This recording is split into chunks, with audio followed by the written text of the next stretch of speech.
TV Irshad Online, ujue Uislamu wako. Alhamdulillah, laulahu mahtadaina wala tasaddaqna wala sallaina faanzilan sakinatan alaina wa thabbitil aqdama illa qaina thumma amma ba'd. Wapenzi wa Islam, atambue Muislamu wa kweli atakapojitoa kuisimamia dini ya Allah subhanahu wa ta'ala, pale inapoonekana kufifia, yeye akajitoa kwa nguvu zake au kwa mali yake au njia yoyote anaweza, atambue yuko na ujira mkubwa mbele ya Allah subhanahu wa ta'ala. Angalia Waislamu, vita katika zama hizi alhamdulillah imeondoka. Imekuja zama ambazo Waislamu sasa kupata pepo wasindo wenyewe. Imefikia hatua Waislamu na mashekhe wakisimama huko misikitini kwa ajili ya maendeleo ya msikiti, wengine wamechukua chuki kwao, wengine wamechukulia maadui. Sasa hawa, huu ndio Uislamu uliobakia katika zama zetu. Man amila salih, hii ni aya iko wazi. Mwenye kufanya uzuri ni kwa ajili ya nafsi yake. Lau ukajenga misikiti kibao, ukafanya amali kibao, hizi ni kwa ajili ya nafsi yako kesho akhera. Lakini angalia msiba uliokuwa mkubwa wa Islamu.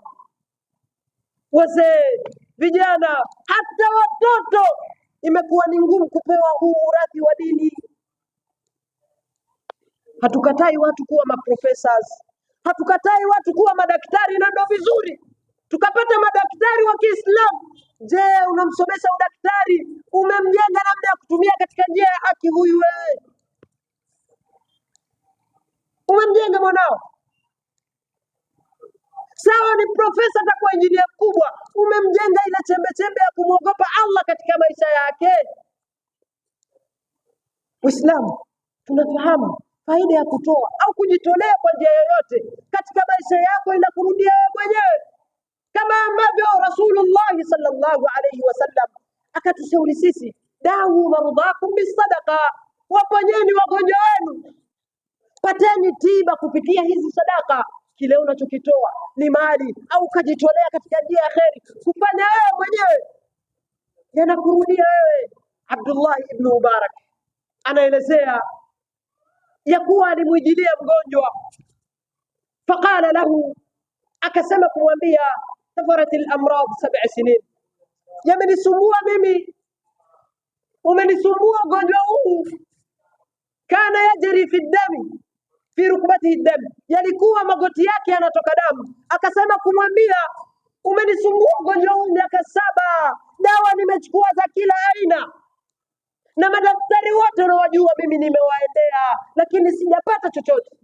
Abdullah akamwambia, idhhab fi makani almuslimin fahfar albi'r, nenda katika sehemu ya Waislamu, chimba kisima ambako wanahitajia cha maji, ina maana toa sadaka.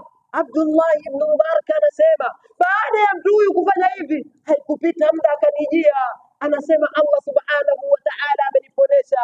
Anasema nikawa nailaumu nafsi yangu, miaka yote nimehangaika, nimenunua madawa, nimefanya kadha, kumbe ilikuwa tiba ni hii kidogo. Waislamu, tuithamini dini ya Allah subhanahu wa ta'ala. Njia yoyote tutakayokuwa nayo, maisha yoyote, kila mtu yajua maisha yake, atumie hiyo nafasi kuithamini dini yake. Kama ambavyo narejea msiba mkubwa Waislamu, japo wengi wamesoma, pia wengi hawajasoma, lakini wamekataa kuwarithisha hata watoto wao. Hivi naambia Muislamu, kesho na kesho kutwa utakuwa na mtoto wa Islam au matoto wa TikTokers na Facebookers. Waislamu, utapata mtoto ama damu yako iliyosalimika atakayekumbuka baada ya kuondoka kwako, au ndo hao mabinti wanaokata viuno kwenye mitandao tunaona, au ndo hao mabarobaro, ni Muislamu anajigeuza wa kike? Hii hali haiwezekani, tunayaona na wazazi hawa wanayashuhudia.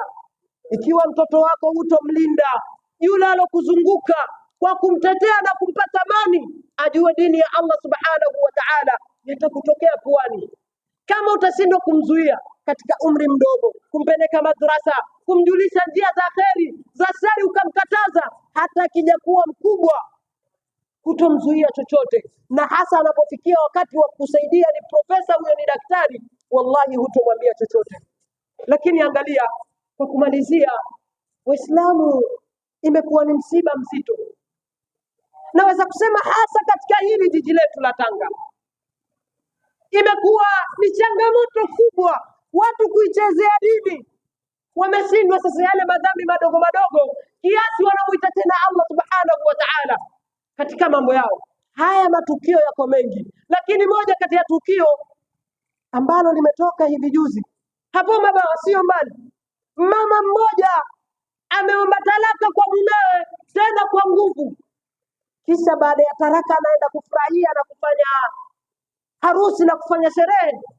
Lakini msiba uliokuwa mkubwa, walojaa katika tamasha hilo ni Waislamu. Utaona na mishungi zao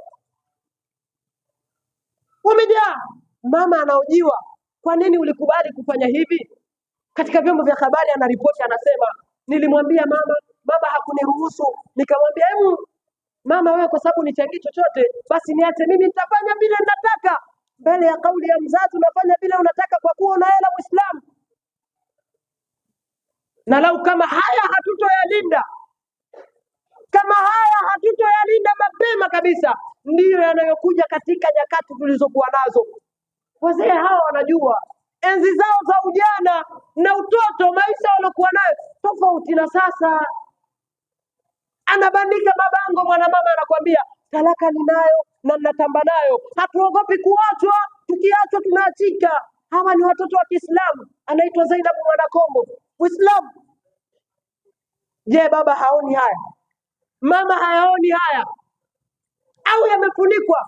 Cha kusikitisha, moja katika mashehe akiwa anaelezea tukio hili akaanza kutaja kwamba katika jiji la Tanga, akataja jiji la mashehe, akataja jiji la maustadhi, jiji la elimu, kalisifia kweli kwa dini, kisha kaleta tukio hili.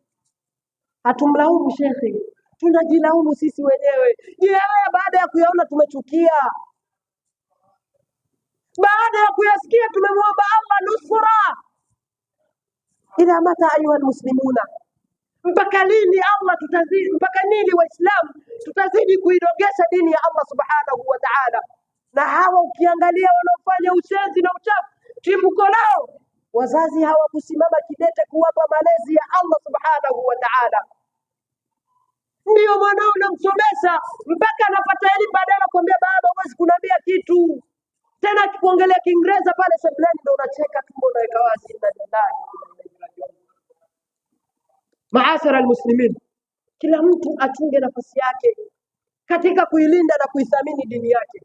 Kwani kuithamini dini yako mahma kana, popote utakapokuwa na kwa njia yetu kakuwa tajiri, maskini, saizi ya kati, vile utakavyofanya Allah subhanahu wa ta'ala anakuona. Hakadha, hivi ndivyo ambavyo masahaba ridwanullahi alayhim wamejitolea wakaitangaza dini mpaka leo tukaipata. Lakini hakadha vile vile ndivyo hivi ummati Muhammad wa kisasa, tena aliyoulilia mtume, ndio una juhudi kubwa kuizamisha dini ya Allah subhanahu wa ta'ala, kuonekana Waislamu hatuna thamani. Inna Allaha wa malaikatahu yusalluna ala nabi ya ayyuhalladhina amanu sallu alayhi wa sallimu taslima. Allahumma salli ala Muhammad wa ala ali Muhammad kama sallaita ala Ibrahim wa ala ali Ibrahim fil alamin innaka Hamidum Majid.